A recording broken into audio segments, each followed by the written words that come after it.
Good evening. If you have a phone right now, it would be a good time to make sure that it's on silent mode or do not disturb or whatever you need to do.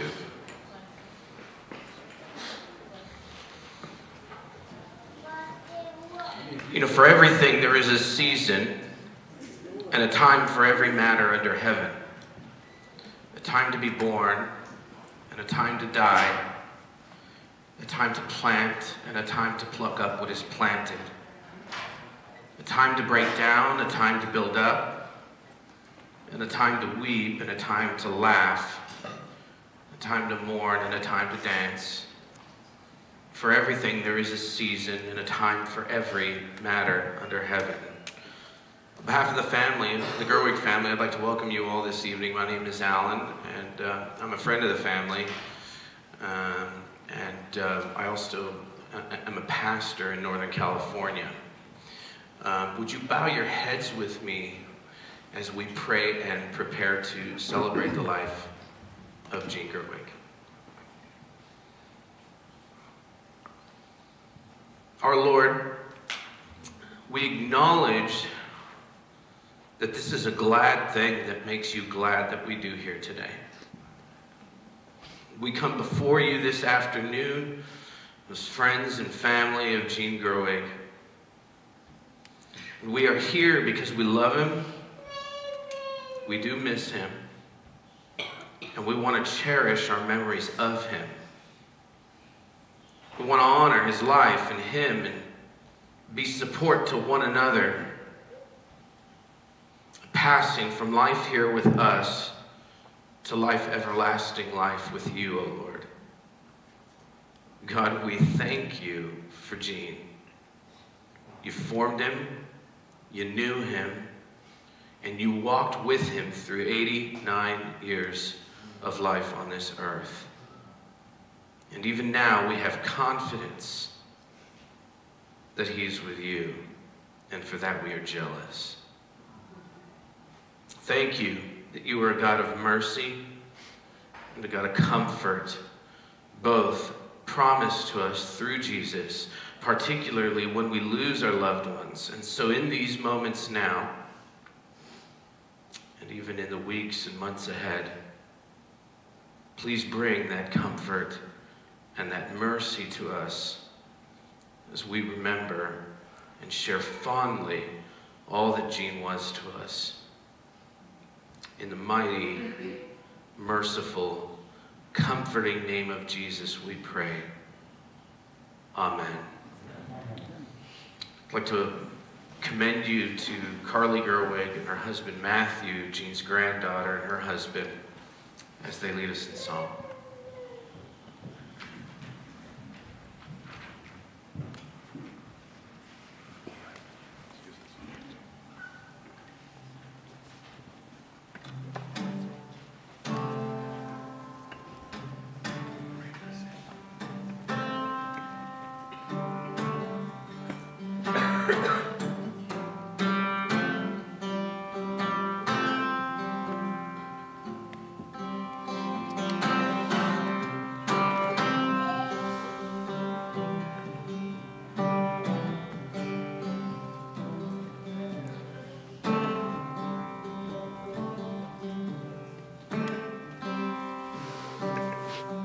God is my shepherd, I won't be wanting.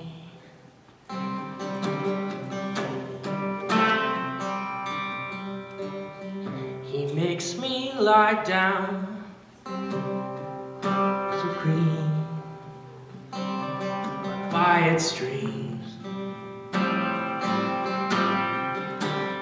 When I walk through the valleys with death and dying, I will not fear, for you are with me, you're always with me. The shepherd's staff comforts me. You are my feast in the presence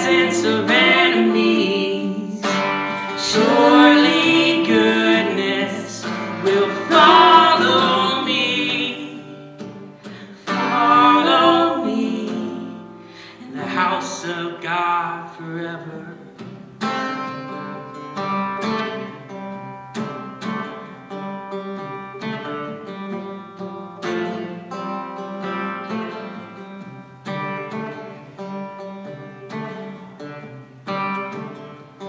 God is my shepherd, I won't be wanting, I won't be wanting. He makes me rest by fields of green, by quiet streams. Even while I'm walking through the valley of death and dying, I will not fear, for you are with me, you're always with me.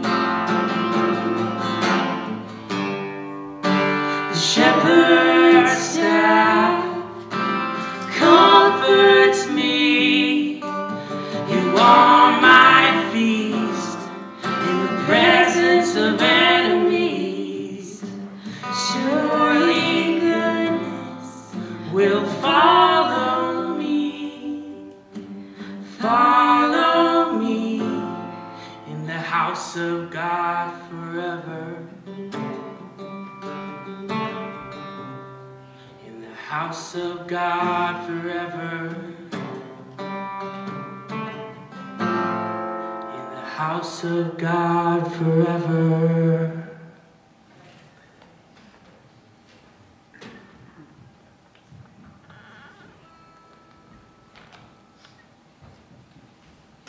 Gene Gerwig was born in West Virginia. He was born on May 17th, 1929, just a few months shy of his 90th birthday. He died content and peacefully and painlessly on November 7th, 2019. At the Virginia at the VA hospital in Palo Alto, California. He was a beloved husband, and I mean beloved when I say husband, father, grandfather, great-grandfather, uncle, and friend to all who knew him. Gene was married to Lou Gerwig for over 35 years. He is survived by his 3 brothers, Edwin, Jack, and Martin Gerwig, his son Chuck, his daughter-in-law Andrea, 5 grandchildren, Donna, Billy, Ina, Carly, and Jesse, and 2 great-grandchildren, Noah and Ezra. So at this time, I'm going to invite his son Chuck and his daughter-in-law Andrea so that we can hear from them. Uh-oh. They turned off my microphone because they know I talk forever. They turned it on. Oh, there's a switch on this? Gosh, the wonders of technology. Hi, I'm Chuck. If you guys don't know me, you shouldn't be here. Go away. Hey, I just wanted to say something. In 1972, my grandfather died. My dad and I went on our very first of many, many road trips.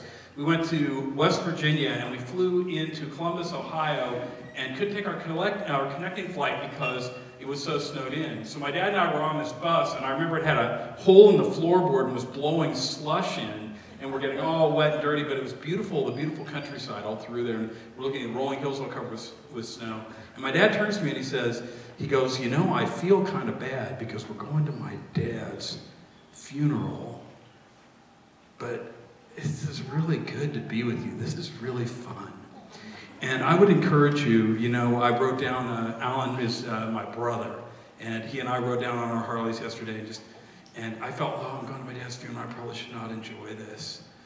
Yeah, I shouldn't be enjoying this beautiful sunset. I shouldn't be enjoying this beer and these fish and chips and riding with my buddy and breaking the speed limit. I shouldn't be, but I was. And I would encourage you. My father, there was no way I was going to wear a suit today because my dad wouldn't have done that. He was a casual guy. He would not want to have a very solemn, sad moment. I miss my dad every day. But you know what? He would want us to celebrate. And if you knew my dad, you knew he just loved life, and he had a great life. So we're going to share some thoughts with you, but I just want you to know, there's always a tension at funerals where, as a pastor, I get to do a lot of them. I get to. And there's this tension, like, is it okay to laugh? Should we, if he had a day where nobody laughed and nobody cried, he'd be bummed. So if you're feeling really sad, try to feel less sad. Because he would want us to enjoy our time together. So Andrew's going to talk. I've known Chuck's dad since I was 17 when Chuck and I started dating. And no, I'm not going to tell you how many years ago that was. I shouldn't have said that. Dad accepted me into his family right away with open arms. I started calling him Dad shortly after that. I don't even remember, that I called him Gene. It's just weird. So I always called him Dad. When I was thinking about what I was going to share about Dad, I really realized that he was a generous, loving man that had an amazing sense of humor. Every holiday, I would make sweet potatoes and do marshmallows on top of sweet potatoes and put it into the broiler. And it never failed. I caught that on fire every year. My family knows. And Dad would come and say, I'll get it, and he got the sweet potatoes out of the oven with his hooks, but he wasn't just getting the sweet potatoes out. He'd say, hot, hot, ouch, ouch, ouch, and this seriously, he always made us laugh. Yeah. He loved his beautiful wife. They were West Virginia country and New York City. They had a unique, sweet relationship. They were best friends, and they took care of each other. And near the end of Mom's life, when she got ill, Dad took care of her. He did all the cooking, all the cleaning, and he did whatever he could to take care of her, to make sure she was comfortable. And it was so sweet to see how much he loved Mom. He loved Chuck and was so proud of him. He loved his grandchildren, Billy, Donna, Ina, Carly, and Jesse. They all loved playing at his house. And I don't know if you remember, Donna, that cardboard box that was in the dining room. Girls? Were we that poor that all Yeah, they had was that's all. The toys were always in this cardboard box, and I don't know, it was the same toys for decades. I don't know if Chuck played with them and then the grandkids, and it was always in the cardboard box until Dad moved out of the house. It was still the cardboard box. And they just had a lot of fun being around Dad and Mom. And then when Noah and Ezra were born, he was so excited that he got to meet them, because he was really afraid that he wouldn't be here. And he was so excited, and he kept telling me, oh, you're going to experience all the firsts, and it's going to be so fun. And he's like, man, I'm not going to be able to see them have Jell-O. And he's like, that's going to be awesome. And he was just really, really loved them. He was also very proud to be born and raised in West Virginia. He loved his family from West Virginia. And I remember when Chuck and I were newly married, Dad and Mom took us out to West Virginia, and we got the tour. I got the tour of West Virginia. Chuck knew. He'd been there many times when he was younger. But he gave me the tour, and there was always stories with every place that he would show. This is where I grew up. This is where I went to school. And this is where my girlfriend lived, and that's where my girlfriend lived. I didn't tell my girlfriend over here about that girlfriend over there. Yeah, I know. Recently, when we had a family reunion just a couple years ago, when Carly and Jesse and all of us went, and they were like, Abba, you dated a lot of girls. And so it was just, that was one of our special trips. always going. And then when the kids were little, Dad bought an RV, and so we would actually go cross country to West Virginia to our family reunions. And that was just, we had so many memories, and it was just so fun.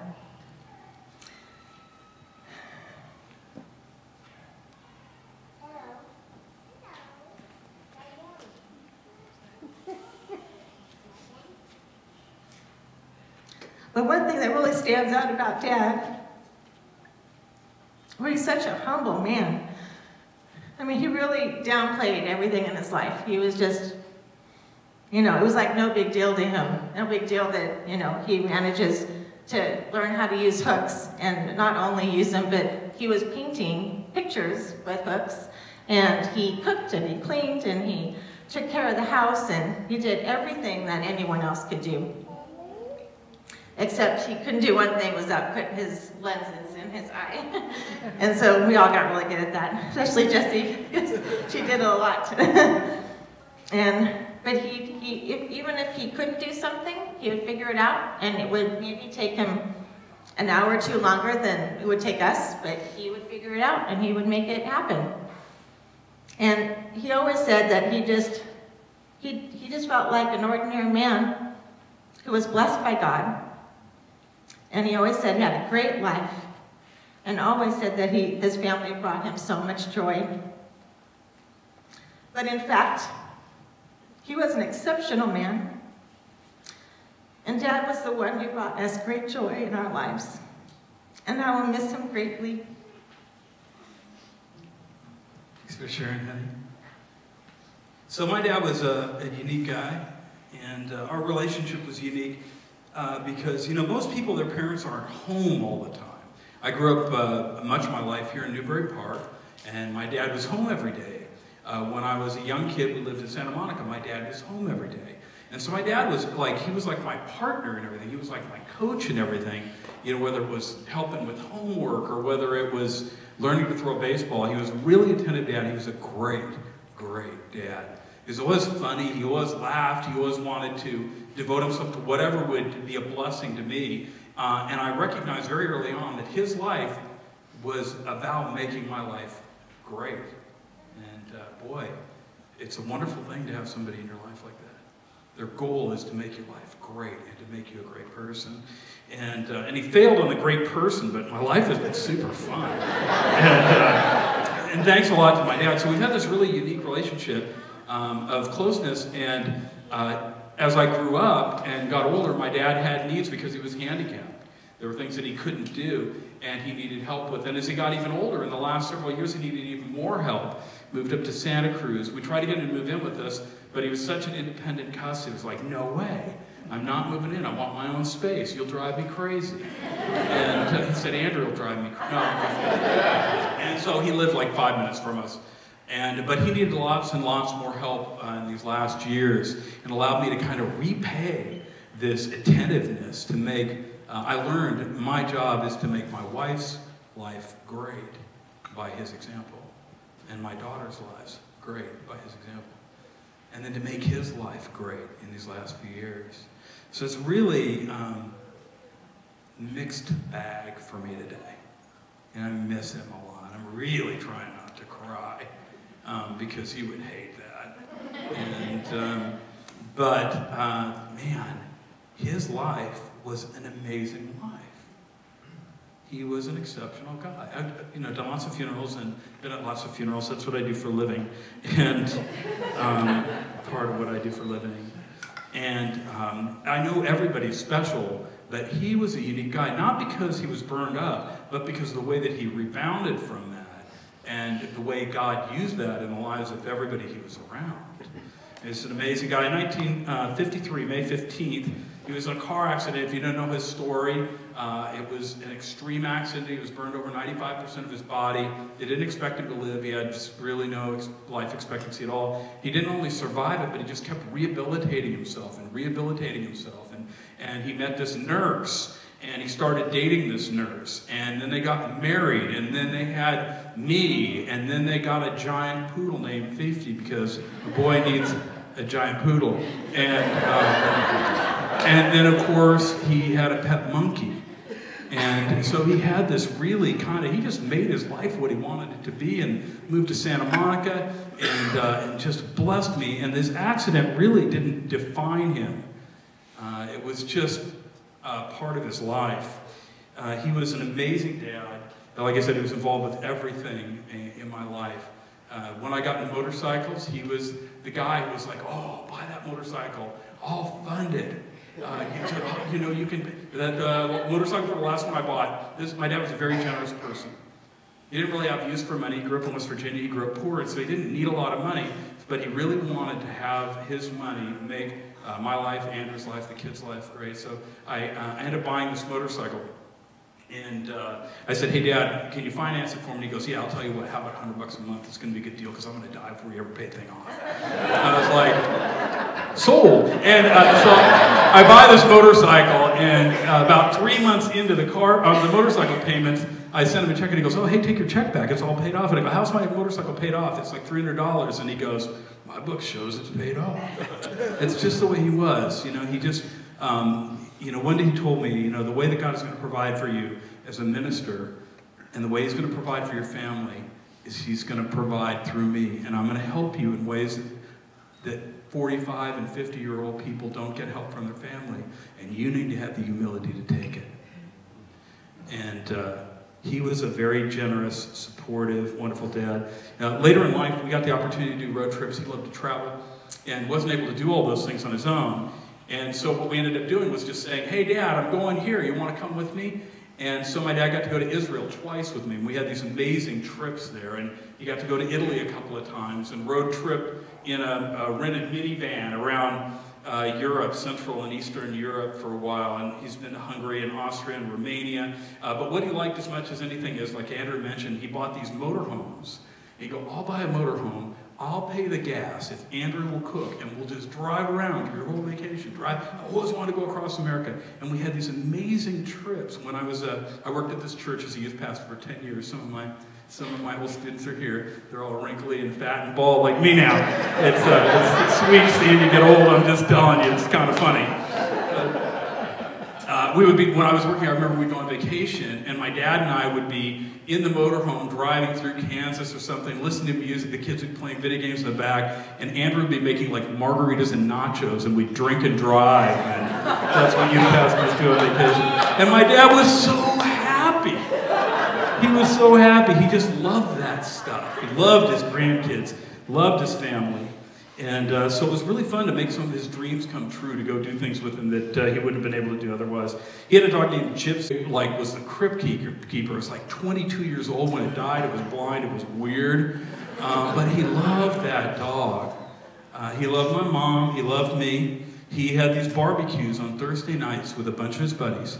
And it was the greatest thing in his life. We moved from here and went to Northern California. And when we did, I was really wondering how that was going to work for my dad, because he didn't want to come. He wanted to stay here.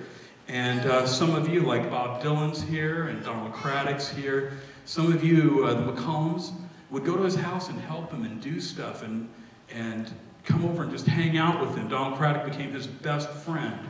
And he would always say, "Donald's my best friend." And they would sit and smoke cigars and drink scotch and have barbecue. And his life was made rich by this community. And we were really thankful. He was an unstoppable man. I used to say death couldn't kill him. And when we went to the hospital most recently with him, and I left and I thought, you know what, I don't think he's going to come back this time. And even the other night, last night, I was talking with a friend, and he said, "Hey, what happened? How did your dad die?" And what happened was my dad, he didn't want anybody to worry, he didn't want to make anybody upset or concerned, so he didn't mention to anybody. But he had 3 different kinds of unrelated cancer on top of all of his other stuff. He has arthritis, and he had some problems walking and with his balance, and the cancer made it worse. And he ended up getting lung cancer. It came back. They gave him chemo, and after about 5 weeks of chemo, he had gotten very, very weak. He'd gotten very weak. He was losing his eyesight at the end, and they were preparing him to go to blind school because they said, "You got to learn how to now also navigate without being able to see." And the quality of his life was waning. He was very, very tired. And I took him to the hospital. was really struggling to breathe, and they just said, "Hey, Gene, you know, it's not looking good. There's not much more we can do for you." And he goes, "Well, we can go to the second round of chemo." You know, he's like a super, you know, and he's so sick from the chemo. I'm like, if it were me, I would say just, you know, let's not do that. And he was like, "Well, we could just go with this next." And they said, "Gene, we can't give you any more chemo." And he said, "Oh, okay, well then just make me comfortable and I'll go." He goes, "I've had a great life." That was one of his last words was, "I've had a great life. I'm ready to go." And so we stayed there in the hospital, and about a week later he started to have more and more problems breathing, and they made him comfortable, and I spent about 18 hours with him at the hospital, and then about the middle of the afternoon on November 7th, he shrugged his shoulders a couple times, and I went over and said, "Hey, Dad, are you comfortable?" And he had been unresponsible all morning, just been asleep. I said, "Are you comfortable?" And he had kind of a smile, and he went, and then he just...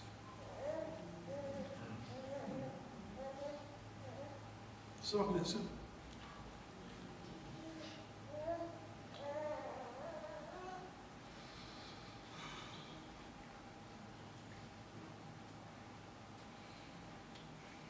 But like he said, you know, he said, "I've had a great life. I'm ready to go." And he felt really content with the life that he'd had. And you're going to hear more about that even in his own words. The theme of his life was life can be good if you let it be. Right? And stuff rolls into our life that we can't do anything about. But he really chose to, sorry, it's hard to talk. I do this for a living too. Every morning when I get up to preach on Sunday, I cry like this. It is hard to talk about people you love, you know, when you miss them. Because here's the dichotomy, right? As Christians, you go, man, the best thing in the world is to be in paradise. Jesus says, when you die, you are with me in paradise as of right now. I know that's true. It's not just what he can see and now he has hands. Oh man, that's so yesterday's news, you know? And what it is he's entered into paradise with Christ. So who wants to say, "Oh, I wish I could keep him here"? Here? Really? Have you seen the news lately? You know? So I am thrilled for my dad. You know, and I know that to be the truth. He had a very simple faith. He believed that there was a God who made him, who loved him, who allowed things to happen in his life, but who wanted him to overcome those things and would be with him until the day he breathed his last, and then he would be in paradise with him. That's what he believed. I believe it's the truth also. So I want to thank you for coming today. There's some people are going to share. You're going to hear some audio from an interview I did with him at a sermon I did about 8 years ago or 10 years ago. And I also want to say thank you to all the people that serve here at the Bridge who've been long-term friends who invited us to be able to use this place and have worked to get it all ready and set up. And I feel really humbled by your friendship and really thankful for it. So again, my dad would want you to recognize that life can be good if you let it be. And a lot of that has to do with just choosing to recognize the little blessings that happen in your life every day, regardless of the external circumstances. It's the theme of his life. And you'll hear more from other people about that in just a moment.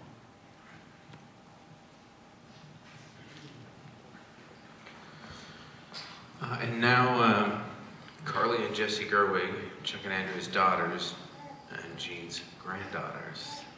Your turn.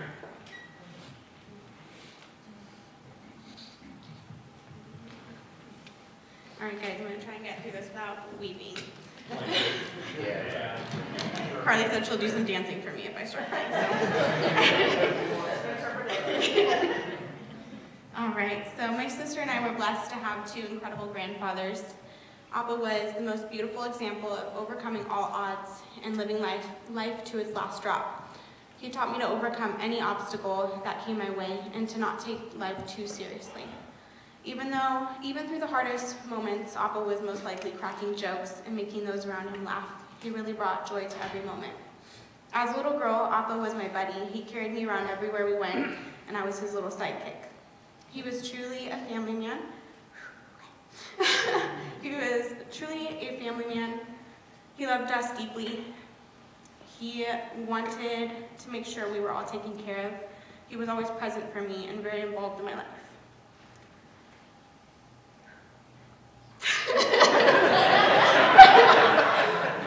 Thank you. gave me boy advice and encouraged me along the way in my career. He truly gave more in life than he took. It seemed as though he knew everyone in town growing up. We would go on walks to Pepper Tree Park with his pup. He would call him Jippy, call her Jippy, saying hi to everyone along the way. He was incredibly relational. Fast forward to when I turned 19, I had a job offer down here, and he opened up his home to me. It even gave me the master bedroom. But we had the best of times together. In the 2 years, he grew me into the woman that I am today.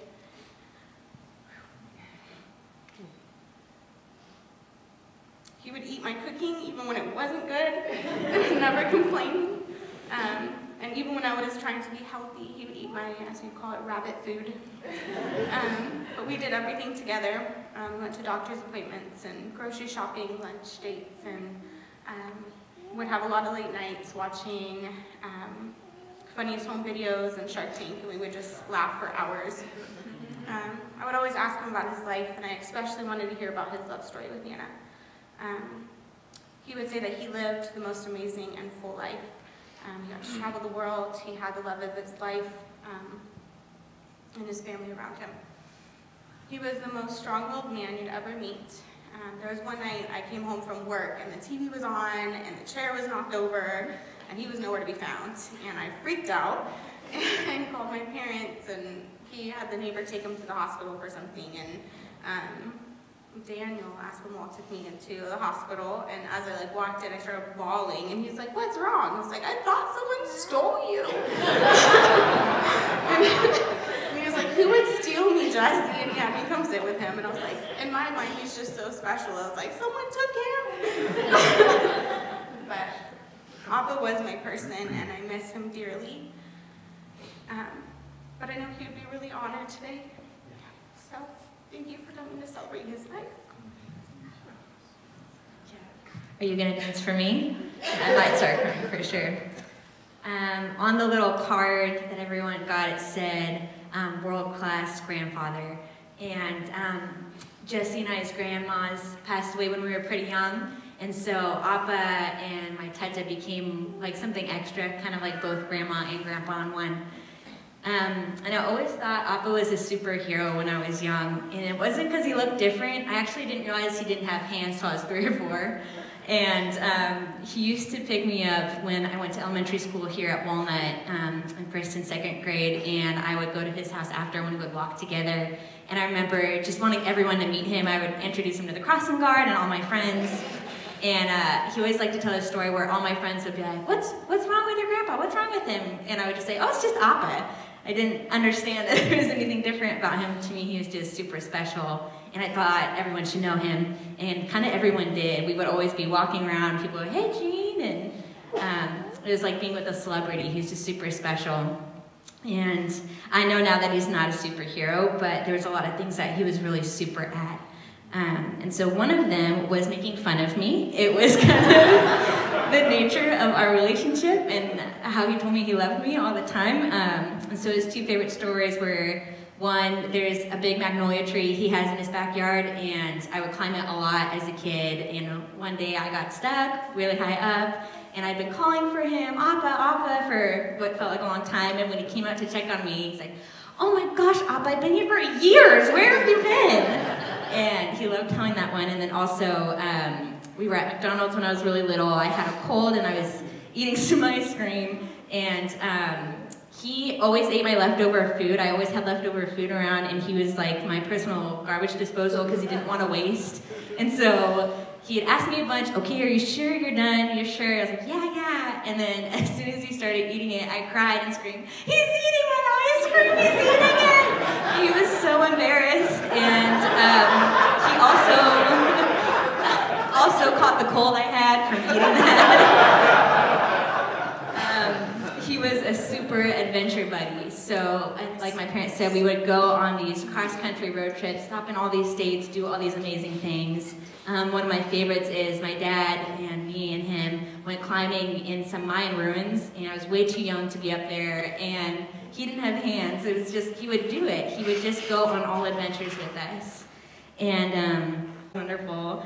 And he would eat, I would make apple pie for him all the time, and one time I substituted some lemon juice for limes and I put a ton of it in there, and it was so sour and so gross, and he would eat it all and say it was so amazing.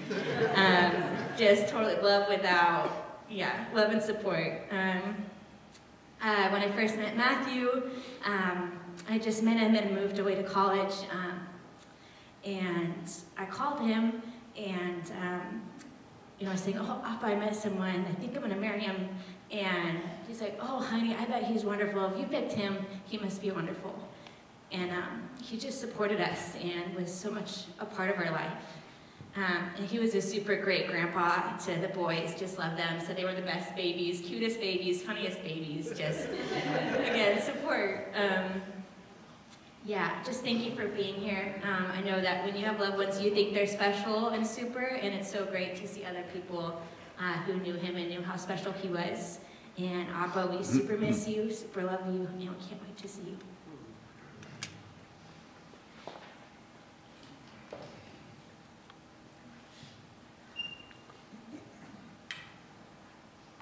Donald Craddock, Jean's best friend, has some things to share. Here you go, my friend. Actually, that's funny. I feel like he was my best friend.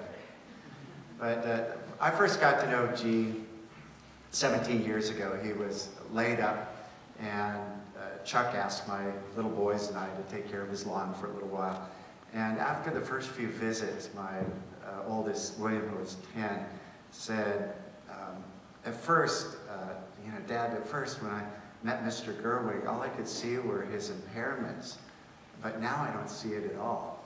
And it really just said a huge amount for his life, that with his charm, with his humor, with his kindness, he could win the heart of little boys.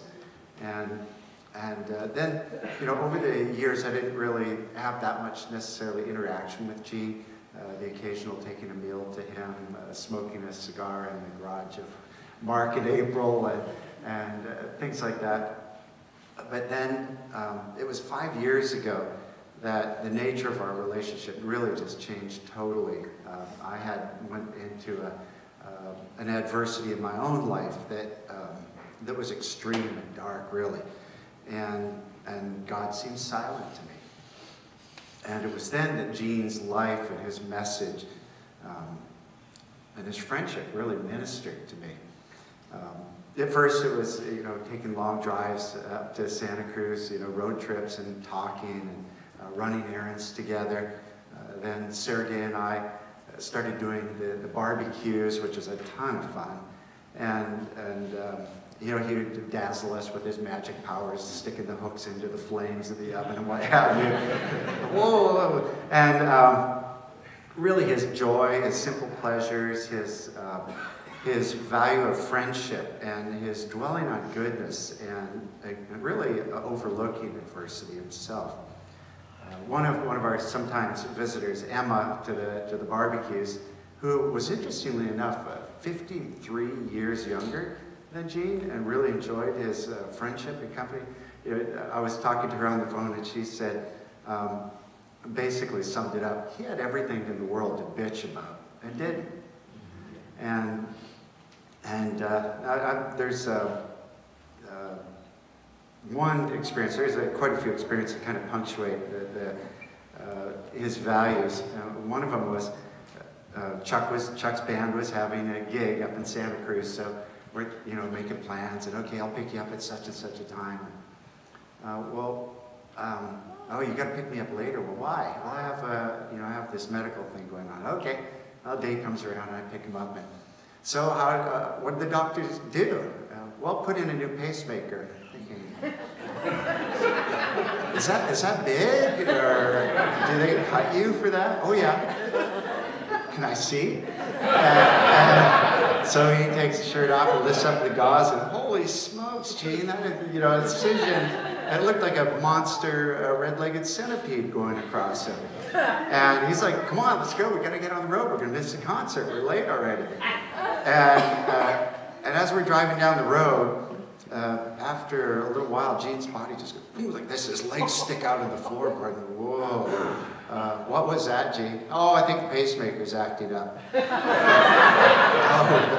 And I'm, shouldn't we do something about it? We gotta get, Chuck's got a concert tonight. We're gonna miss it if we don't done it. And so I'm trying to text Chuck while driving. Your dad, looking like someone's nailing him with a taser gun, you know, every so often. Pull over, you know, make phone calls, get this fixed. And so I pull over. What are you doing? Well, I gotta call your doctor. What's your doctor's name? And I'm trying to, you know, get the equipment. No one's around, no one's available. Gene says, you might as well be driving while you're doing this. And we're gonna miss Chuck's gig. And so we keep going down the road with every few minutes him just lurching out. Can you hold my cell phone and charge it? Because, you know, we're making too many phone calls. And Chuck's getting angry as we're going. Gene saying, get up there, and Chuck saying, pull over, and, you know, turn around. And then Chuck says, get over to the Santa Cruz, the main hospital there. You got to go into the emergency room. So we go in there, and I don't know if you can imagine that place. It was like 40, 50 people, you know, tripping and bleeding and broken stuff, you know, police custody, and yeah, it was a war zone. But Gene's first response is, these people need help more than I do. You know, we're gonna miss Chuck's you know, Chuck's band. And so we couldn't, he actually just said, let's get out of here. I mean, let's get out of here. He was getting angry, so like, okay. And we go to the concert, we have a fun evening, you know, light our cigars on him. You like this? And actually, it just said a lot, you know, that his main thing was he wanted to enjoy, you know, Chuck, the hanging out, the fun, you know, having some beers and the chit-chatting and everything. And really, even the next day, we finally did round up a technician. The technician comes over to his house and you know, folds out her laptop, and we're apologizing for the cigars and the single malt scotch and everything. And she, don't apologize, this is the most fun call I've ever been on. And I think that really, that was the whole thing with Gene that I really enjoyed, is that his value of friendship, his value of living in the moment, you know, he certainly had plenty to deal with. And yeah, and one of my favorite things he said over and over, good friends, good food, good cigar, you know, what more could a person ask for? And really, I felt like that was a true statement, you know, what a way to live. Thanks.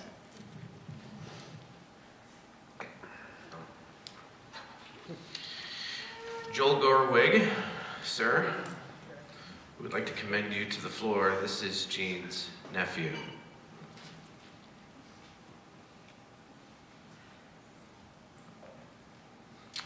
This out of the way. All the way from Austin. Yeah. That's not true. Hope you don't mind me having a seat here, because I'm really light on my feet, as you can tell. There you go, sir. Thank you. I was supposed to sit up here by myself and basically tell you about Uncle Gene. But like us Gerwigs, every once in a while we can be very unpredictable. So what I did was I brought my father up, which was Uncle Gene's brother. And then I brought my older brother up here as well to kind of give their spiel. My dad certainly can give you some insight on some of the things that you all wouldn't know about Gene. So anyway, I'm going to turn it over to him first. What's it they say, age before beauty. But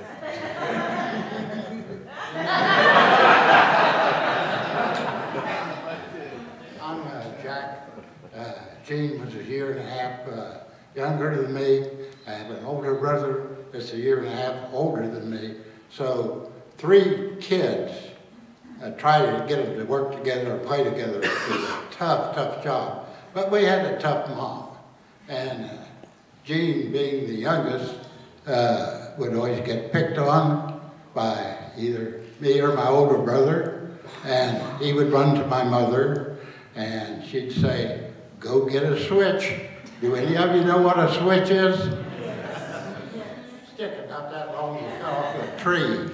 And if you had long pants on, she made you pull your pants down. If you had your short pants on, then she would switch those things with that switch. On one occasion, my older brother and I had picked on the younger brother, Gene, and so our mother told us to go get a switch, bring it in, and Ed and I were standing there waiting in line to pay the dues, and he looked over to his mother and he says, Mom, he says, I hate to hear Jack cry. Why don't you punish me twice and let him go? That's a real brother. Second incident that I remember, this is all early stuff, when he was in the hospital in Philadelphia. And his home for 8 years there was a hospital bed in that particular unit. Anyway, a lot of the work that had to be done on him was transfer skin to another place in his body to cover up the scar tissue. And most of it was done on his face. Well, they ran out of skin to transfer, so they had some back on his butt. And he said they would transfer it to his arm, and they'd bring the arm, cut it off, bring the arm up here, and transfer it back to his face. And so they come in and Gene says, well, if you kiss my cheek, you know what you're kissing, don't you?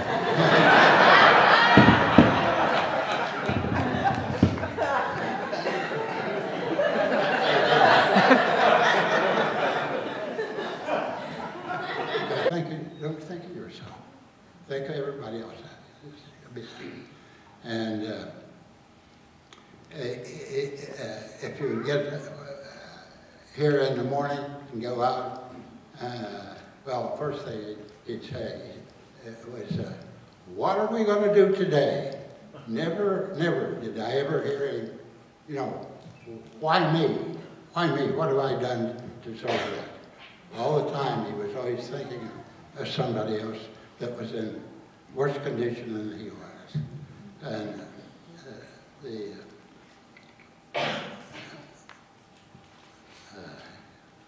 well, I lost my train of thought there for a little while, but I'll get it back.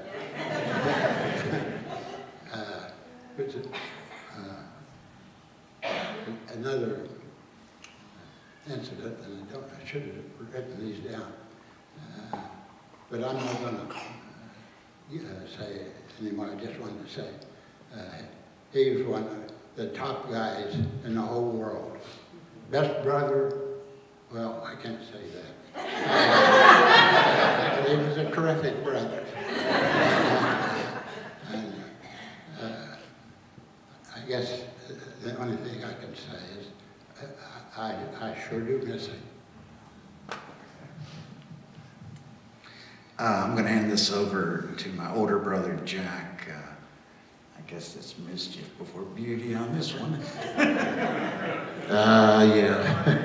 Honoring us, no doubt. What Uncle Gene meant to me. Well, I tell you what, I probably came farther than anybody to this. He meant that much to me. I think I'll go back to maybe when I was about 16 years old. No, a little bit farther back than that. I can recall his visits in West Virginia, and of course being the oldest of his nephews, I guess, gained all those great things that he's passed to all of you all out here. I looked at his life and the troubles and the strives and the obstacles, and all those things would make most people just give up. But he had a spirit that was just second to none. If I ever came to him with something that I thought was really a big time problem, he'd say, hey, that ain't nothing compared to what I've gone through. And what he had gone through, he never spoke of as being something that was an achievement or something that was special. It was just the way he wanted to live life, I guess. Life was a challenge for him, and he challenged every challenge. My career was in sales. Maybe one of the things you don't know about my Uncle Gene was he, in fact, was a salesperson. He used to sell, I believe it was sweepers. What was it? Goodwill. Good. Oh, I know, but he had sweepers, though. I think he sold to somebody at one time. Vacuum cleaners. He was a vacuum cleaner salesman. And I figured, well, if he can do it, I can too. He must have been a darn good one, because I know that I was a darn good one. He had something that rubbed off on me to excel at what I did and retire early. But some of the other things that I'd like to share with you about him, you know, I didn't write anything down. I figured, well, it'll just come to me. He always had a joke. You know, I can remember many a time that we would talk all night long. He was always interested in what you had to say. We would talk all night long until the sun came up. And that kind of separated him from all the rest of my uncles, is that no other uncle that I had stayed up all night long till the sun came up, talking with you. And we discussed so many different things in life. And I'm so grateful that I got to spend the time that I got to spend with him. Because there's just so many things that in my own life, in the obstacles that I've had to overcome. I mean, I'm a cancer survivor. I've just, really, it's not been quite a year that I couldn't even talk. I had cancer of the vocal cords. My treatments were at the end of March of this past year. So it hadn't even been a year.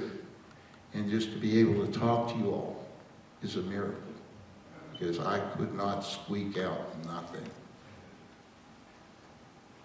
And I think it was part of his prayers, praying for me to get better is why I got better. I knew he was always with me. I was holding his great-grandson there, and it's just like Uncle Gene reincarnated. He was right there with me. You know, I can imagine him looking like a baby, just like Ezra is now. And I'm so glad that he had so many friends that I look upon, all of y'all, that have showed up today. He was truly a special person. I don't know anybody that's in my family that's ever been in the movies, but Uncle Gene was. I don't know anybody in my family that has had prosthesis, and when he was getting ready to be jumped by some people in the Bronx, that put him up and said, "Come on, you want some of this?" He became a good friend, Uncle Gene's, believe it or not. I remember him telling me that story. And I says, jeepers, you know, he had no fear. He had no fear whatsoever. And I think when he left this world, he had no fear in doing that either, because he sure didn't have any fear all the time he was in it. And I feel so blessed that he has been with me these almost 68 years. Gosh, how time flew by so quickly. His favorite name for me, though, especially in my youth, was Weisenmeyer. I hadn't heard that term come up, but I was his little Weisenmeyer. I don't know if you all, did you ever hear him use that term, Weisenmeyer? That was a nice one that he used. Yeah, I guess it was. I didn't hear what he said behind my back. I know my Aunt Lou, though, she always took up for me. His wife, I have to remember her a little bit. She was my favorite aunt. I wear something that she wore ever since she passed away, and I've had around my neck ever since she passed away. And it was something that Uncle Gene gave me, and I'm glad that he did. My younger brother probably got to spend more time with him, really, than I did. I know that he helped him on a lot of projects around the house, and I know they had a lot of deep discussions because my brothers had to overcome a lot of, throughout his life, the same kind of debilitating things that Uncle Gene did. And to see him come up here and walk up on these two canes today, I just saw him this past summer, it's just unreal. So there was something special, I think, that Uncle Gene has passed on to all the generations that came down after him. And we're living examples sitting right here on this stage, my brother and I. And then somebody turn over to you, Mr. Joel. Joe Barrett's Jim. Well, I gotta let y'all know. The time they had to prepare was probably about 5 miles from here. Because I didn't tell them until we got on the road in the car that they were gonna come up here with me. So it was being a little sneaky, but I wanted it, out there kind of raw. Don't prepare for it. So, he was my Uncle Gene. And I did know him in a different way than most people. As my brother said, we both kind of had, I like to think of as being special, sort of, and challenges. That's one thing that was a common bond between us and that we could talk about amongst ourselves, that we didn't have to hold anything back. We would joke about it. We would do things, a handicap space was a handy cripple spot for us. But him and I, he gave me the start, actually, when I got out of school at a very young age. My dad sent me out here. We all did come out and see Uncle Gene. I was just the only one that stayed. In fact, I did go home 10 years later. Well, I left 10 years later. But he opened his home to me, and he actually started my life out as far as my career was concerned. He was always behind me. I had some tough things happen when I was here in California that kind of set me back, but he was always there to boost me up. A lot of people talk about his sense of humor, how he put a smile on his face. And those are all great things, but to him, he was an inspiration to me on the amount of strength that he had. And those were the type of things that really him and I could bond on. And I don't know that I really offered anything to him, but certainly he had a lot to offer to me. And even, at some of the lowest points,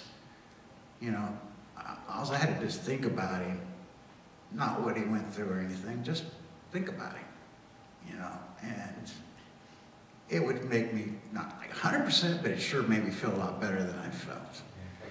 I was his handyman, okay, around the house. And the main jobs that took 3 hours than anybody I've ever met in my life. He used to tell me, I could just remember one funny story he used to tell me. He's told me over and over, but I still laughed every time I heard it. When he was living in New York City, he was down in Grand Central Station. And, this was after he burned, he had his hooks and everything, and he just got a fresh cup of coffee. Down Grand Central Station, there was a bunch of panhandlers around. So anyway, he's standing there in the sun with his fresh cup of coffee, and some guy comes and tosses a quarter into it.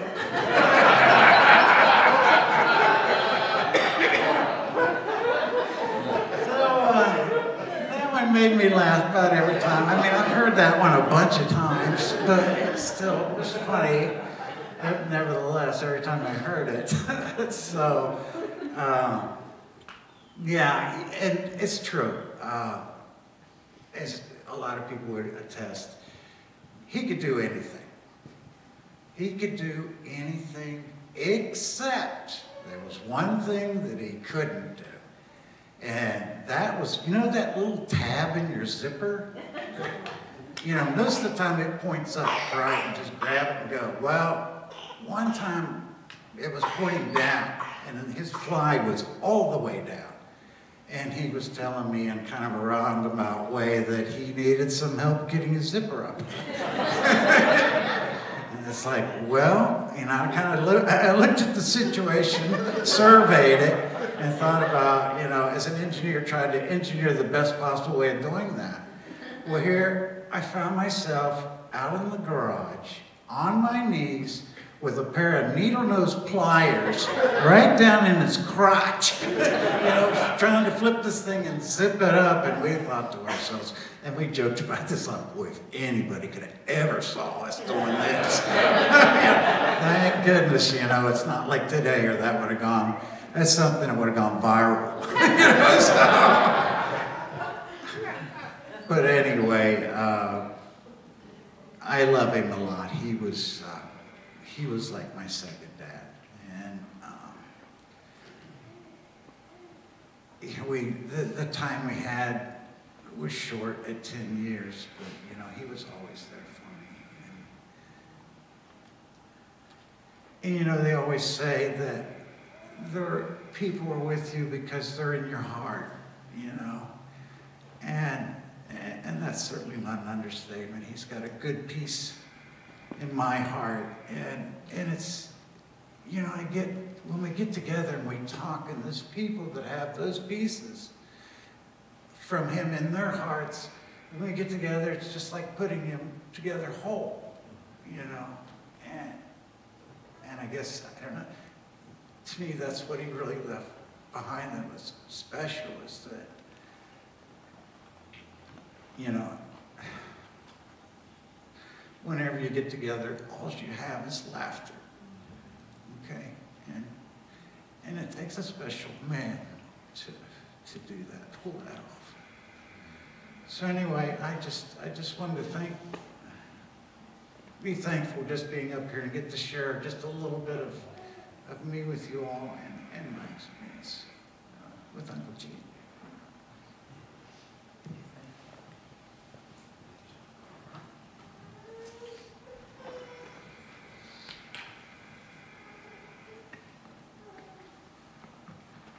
In 2010,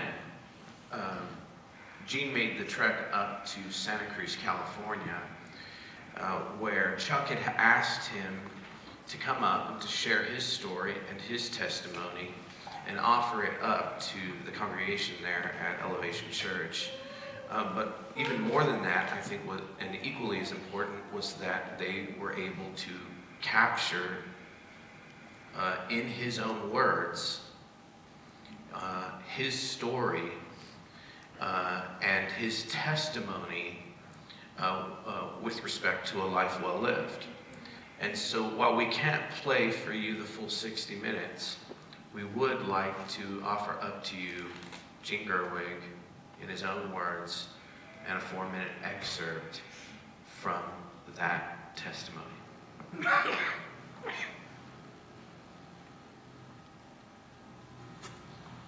I'm just thinking, you know, as you think about the kind of junk that came into your life out of nowhere, after dealing with people for the last 25 years of ministry, you know, I mean, when things happen, even sometimes smaller things, people are like, God, I'm really angry at you. Why me? Why did you do this to me? Why me?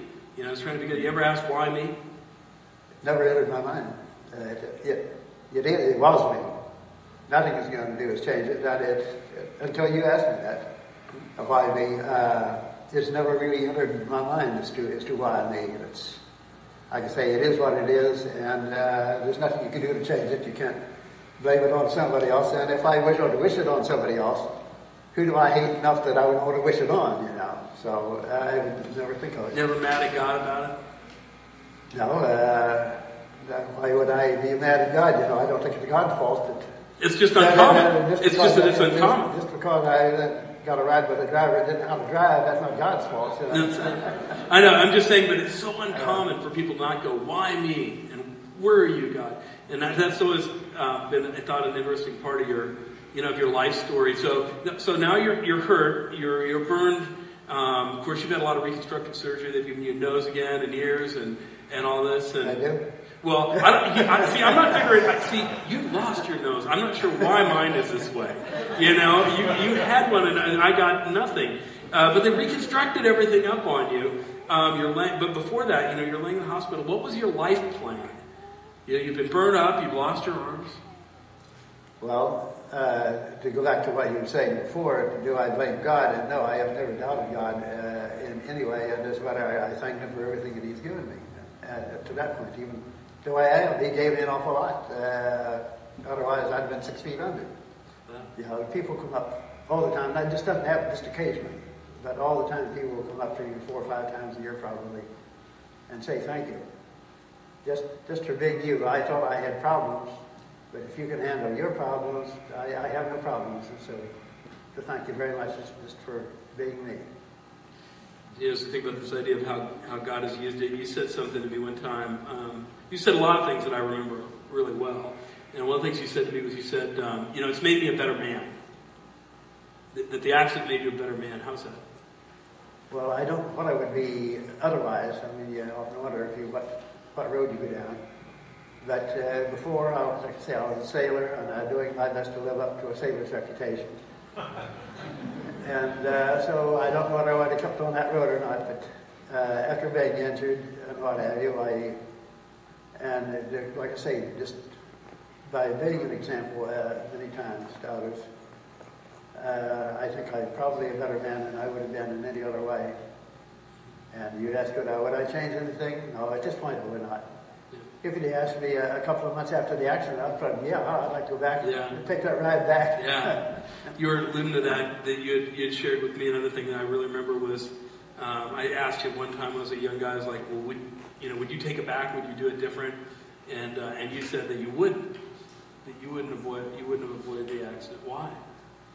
No, because I know what I have now. And I have good family. I got married, had a good family, good grandchildren, everything. I mean, I couldn't ask for it. But if everyone has half as good a life as I have had, then I don't think anyone has any complaints at all. So no, I wouldn't change anything. Yeah, it's a great life. That's superhuman, Dad. That's superhuman. What do you expect from your dad, though? Yeah. Every son should feel that way about his dad.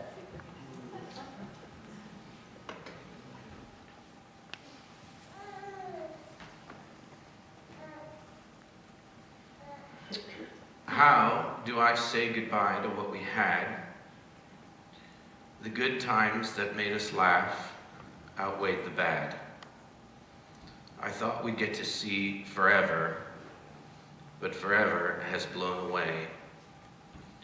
It's so hard to say goodbye to yesterday.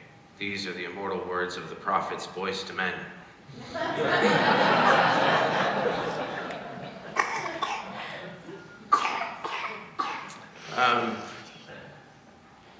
How?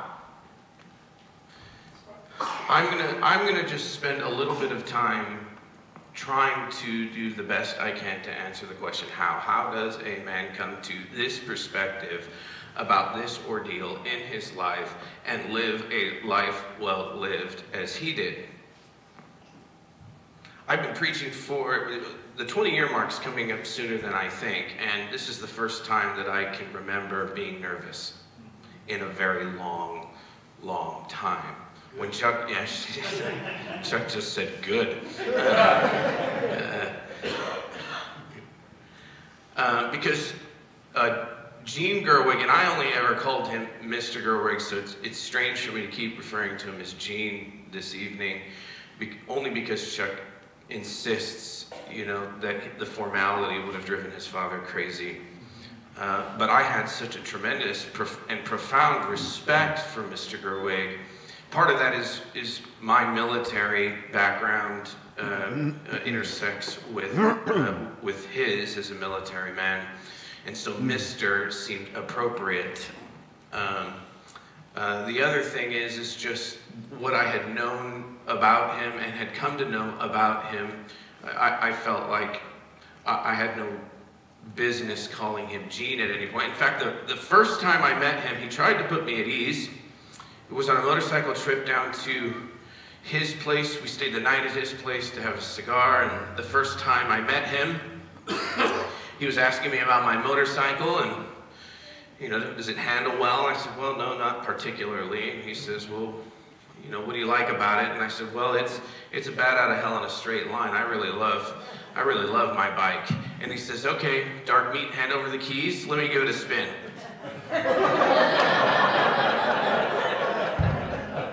Now, I know he was married to a Puerto Rican woman, so I know he's having a little bit of fun with me.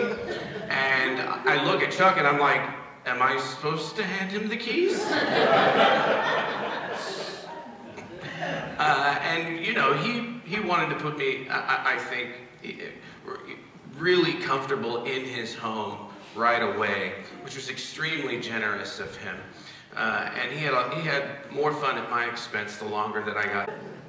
And he was not a man, as evidenced by the testimony of everyone here, that just survived this life.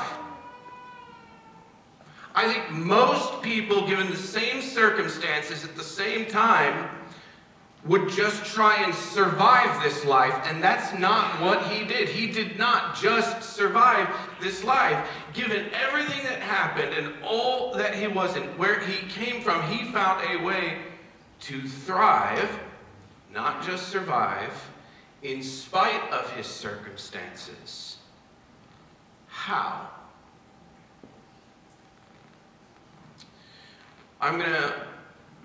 If you have a Bible, you're welcome to turn to 1 Thessalonians, which is where I'm going to read from, or if you have an app or even an internet browser on your phone. I'm going to turn to this book, 1 Thessalonians chapter 4, and I'm going to read it to you because I think it helps us answer the question.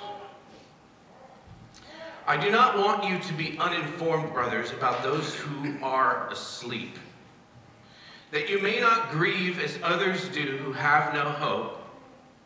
For since we believe that Jesus died and rose again, even so through Jesus, God will bring with him those who have fallen asleep.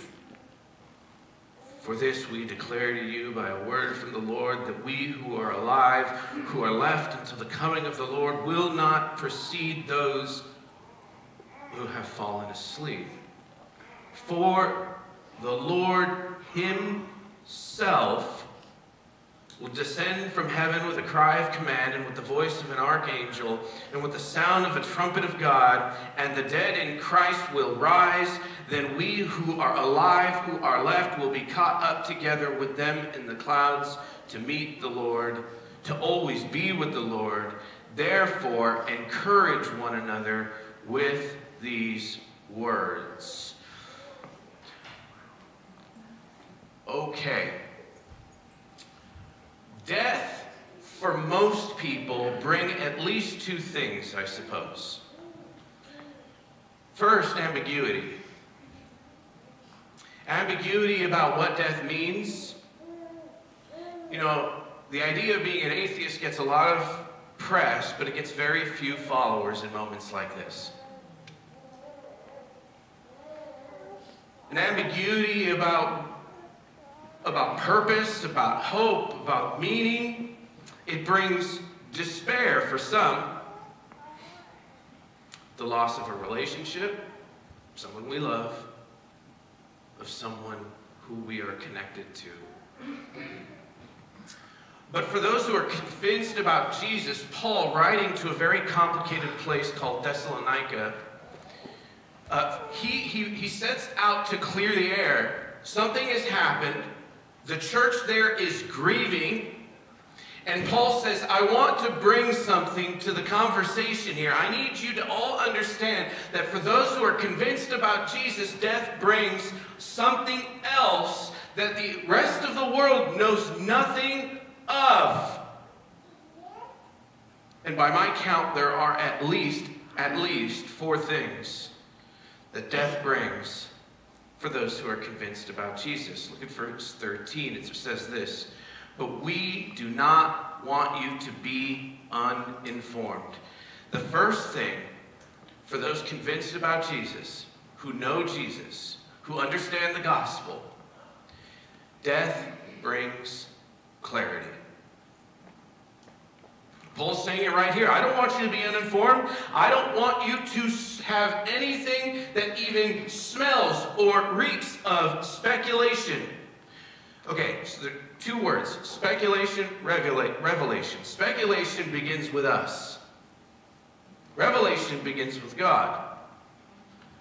For the rest of the world, death brings a whole lot of speculation, or wishful thinking at best, about what's next, about what this means, about what it says about the universe.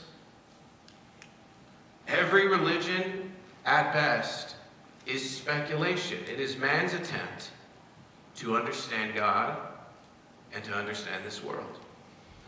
But Paul says, I don't want you to be informed because you have been given revelation. Revelation starts with God and moves towards man. The idea here being that God wants to be known, and God wants you to know how to live this life. He is not trying to hide those things or mask those things from anyone. He wants you to know what you can take away from something painful and something hard, including death. So number 1, at minimum, death brings clarity. Number 2, the second half of verse 13 reads this, we don't want you to be uninformed, brothers, about those who are asleep, that you may grieve as others do who have no hope. Death, for those convinced about Jesus, for those that know who he is, for those that understand his gospel, death brings conviction. Now, the first thing Paul does here is he makes a distinction. Now, we have trouble today making distinctions. We don't like to make distinctions because we feel like in making distinctions, we somehow leave someone out. But for a very long time, the culture has always understood that our ability as a people to make distinctions is the way that conviction is formed. You have to create distinctions in order to produce conviction, meaning, yeah, I believe that because I've been singled out from those who don't, or vice versa. So, for example, we understand that distinctions can be helpful, like there are those who are disabled or less abled, like Gene and my son. And then there are others. There are those from SoCal, and then there are others. I'm a Southern California native, for the record. There are those who ride Harley Davidsons, and then there are others. You understand? You see what he's doing here? He's making a distinction. He's saying there are those who have hope in death,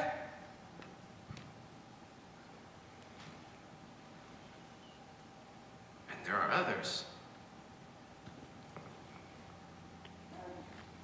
There are those of us in this world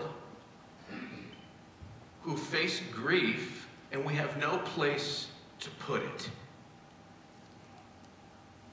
You ever try getting off a motorcycle without putting a kickstand down?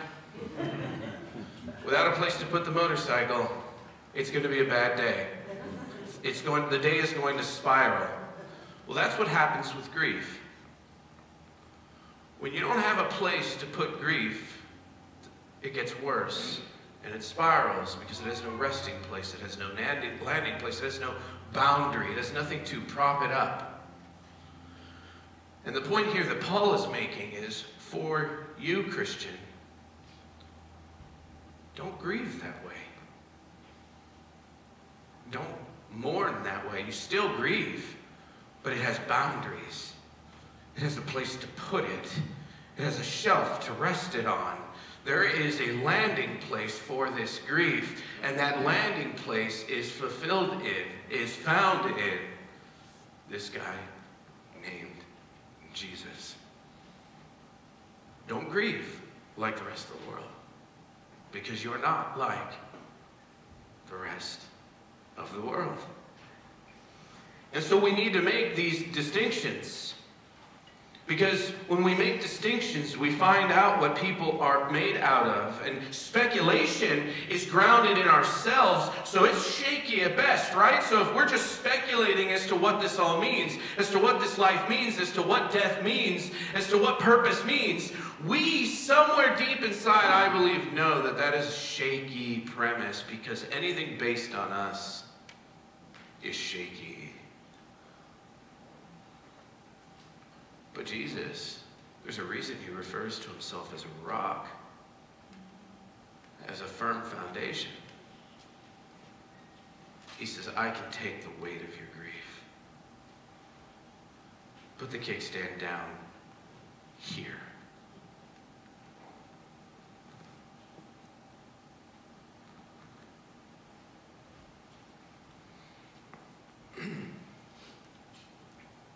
Verse 14 goes on. For since we believe that Jesus died and rose again, even so, through Jesus, God will bring with him those who have fallen asleep, which is just a metaphor for those who have died.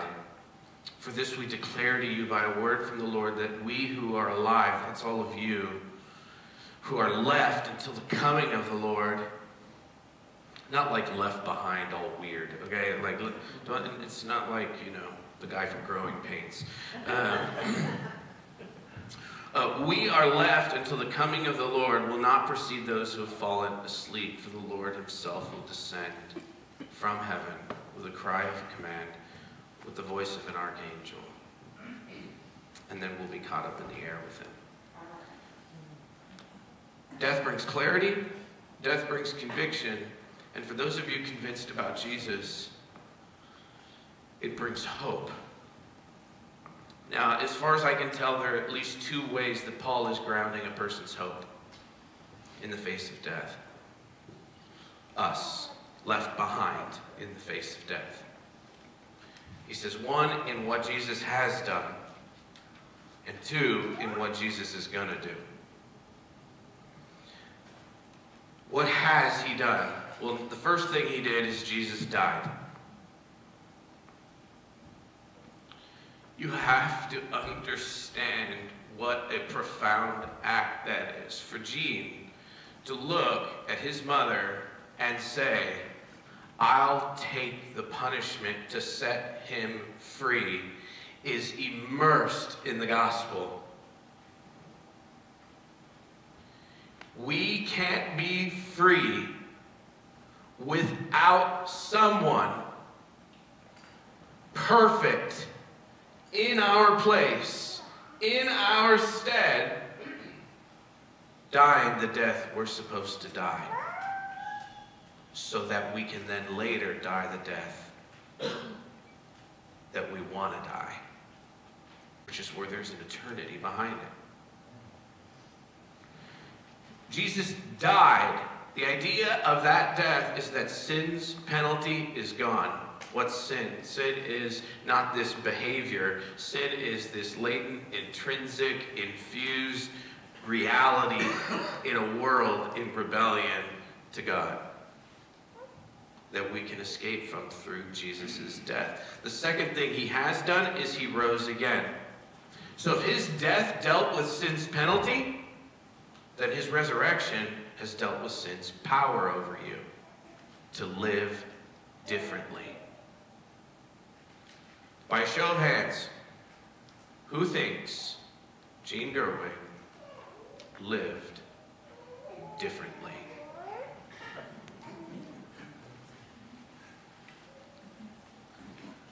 That's resurrection kind of power. It allows me to give grace when I normally can't give grace. It allows me to extend mercy and forgiveness and generosity. It allows me to be humble when I am intrinsically not humble. It allows me to do things that I cannot do in and of myself, because in resurrection there is triumph over what cannot be triumphed over otherwise. So we need both death to deal with the penalty of sin, and we need resurrection to deal with its power. Death brings also not just hope in what Jesus has done, but in what Jesus will do.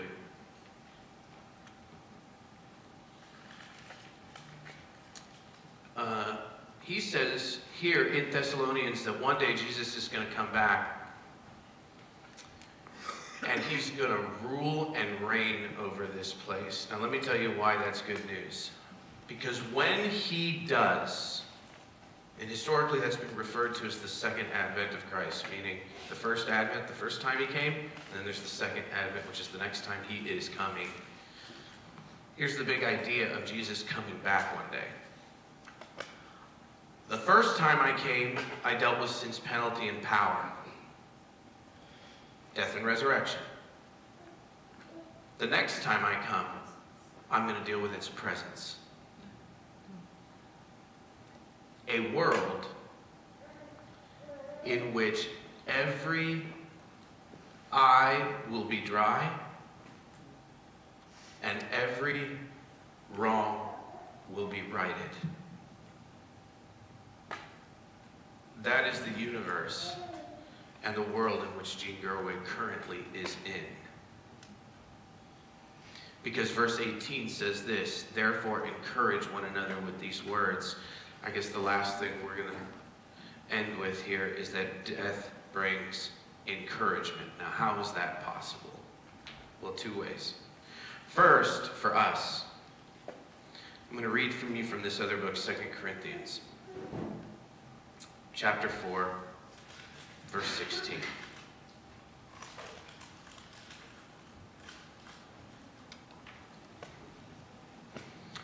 Do not lose heart.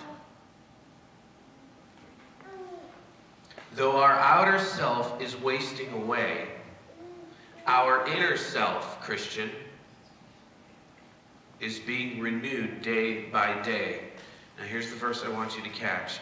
For this light and momentary affliction, which is this life, Gene's life, here on this earth, this light and momentary affliction is preparing for us an eternal weight of glory beyond all comparison.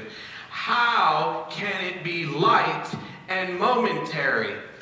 Well, it's light because glory weighs more than cancer. Glory weighs more than divorce.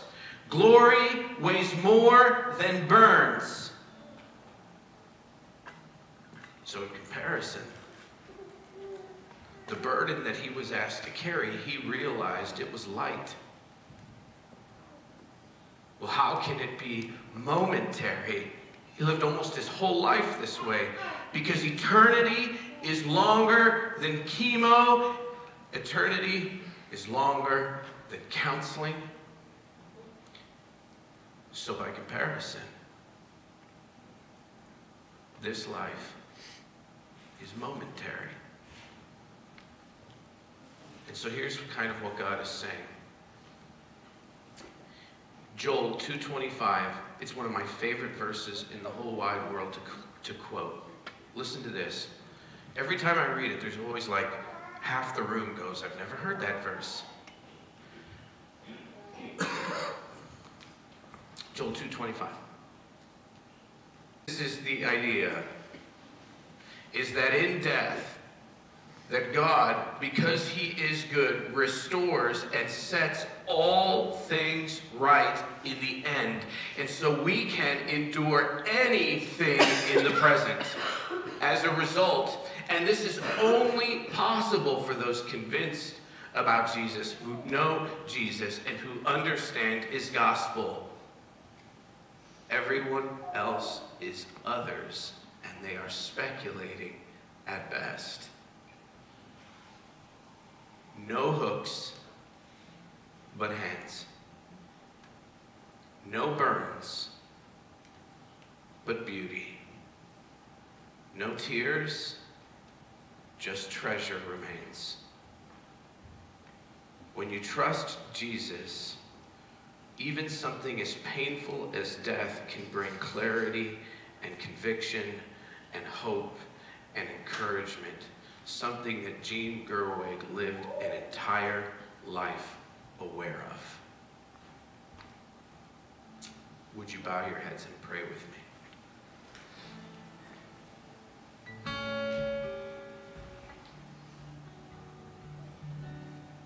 The Lord is my shepherd. I shall not want. He makes me lay down in green pastures and leads me beside still waters. He restores my soul. He guides me in the paths of righteousness for his name's sake. And yea, though I walk through the valley of the shadow of death, I will fear no evil, for thou art with me. Your rod, your staff, they comfort me, because you prepare a table before me, even in the presence of my enemies, even in the presence of pain, even in the presence of suffering, even in the presence of hardship. You anoint my head with oil, and my cup runs full. Surely goodness and kindness shall follow me all the days of my life, because I will dwell in the house of the Lord forever. Amen.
And grace, my fear.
forbear to shine.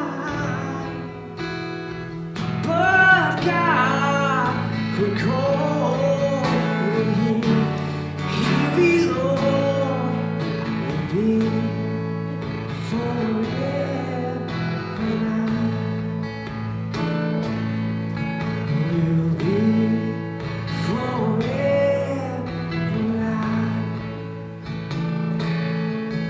You are forever mine. My chains are gone, and I've been set free. My God, my Savior, has ransomed me. And like a flood, His mercy reigns. Unending love, amazing grace. Unending love, amazing grace. Unending love, amazing grace.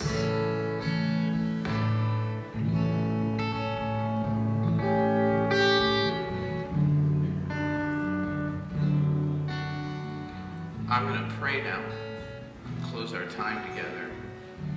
And if you're here with us this evening and you're convinced about who Jesus is, you know him and you love him, then this prayer is for you.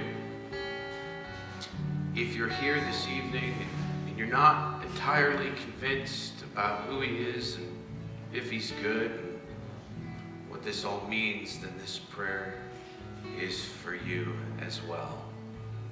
Would you close your eyes and pray with me? Father, we come together this evening to celebrate the life of a good man, Gene Gerwig. And while he has stepped over the threshold of eternity to a place where all has been set right, where all that the locust has stolen has been paid forward in full, we are left behind to grieve. But we do not grieve if we know Jesus as others grieve, Lord. We have a place to rest our grief, to place our despair. We trust you and commend to you all that has been done through and in Gene, even in death.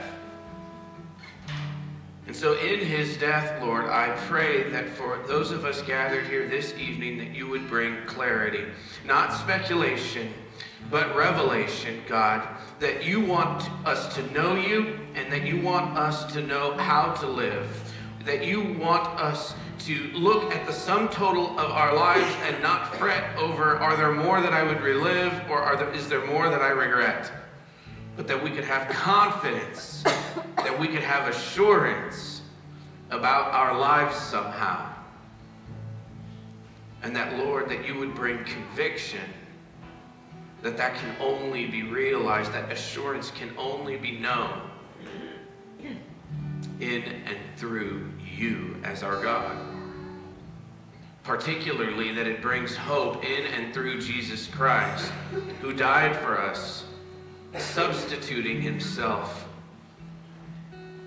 paying a ransom, paying a debt that we could not pay ourselves, and the penalty that was due to us has been removed. The sting of death has been taken. Eternity has been recovered for us, not apart from God, before Jesus, but with God because of him. In his resurrection, we are winning the war against sin's power over us. We live new lives as new people who have been raised with our new Savior. And we look forward to the hope of what Jesus will do when he returns and delivers us from sin's presence where all that is hard and all that is awful, every injustice, every pain will be taken away. In fact, the Bible says, Lord, that we won't even remember it.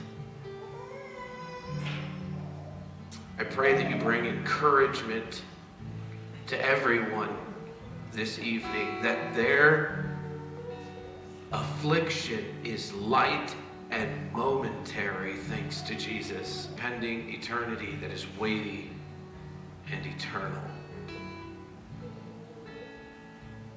Lord, we're thankful for his life and that it has brought us together, if nothing else, to model, to mirror, to image, not just how to survive this life, but how to thrive in spite of all circumstances, and particularly for Jean, because of Jesus, whose name we pray in. Amen. The family invites you to stay, to laugh, to eat, all at Chuck's expense. And at some point, I'm going to assume someone will throw you out. If not, there's a place to sleep in the back. Thank you all for being here.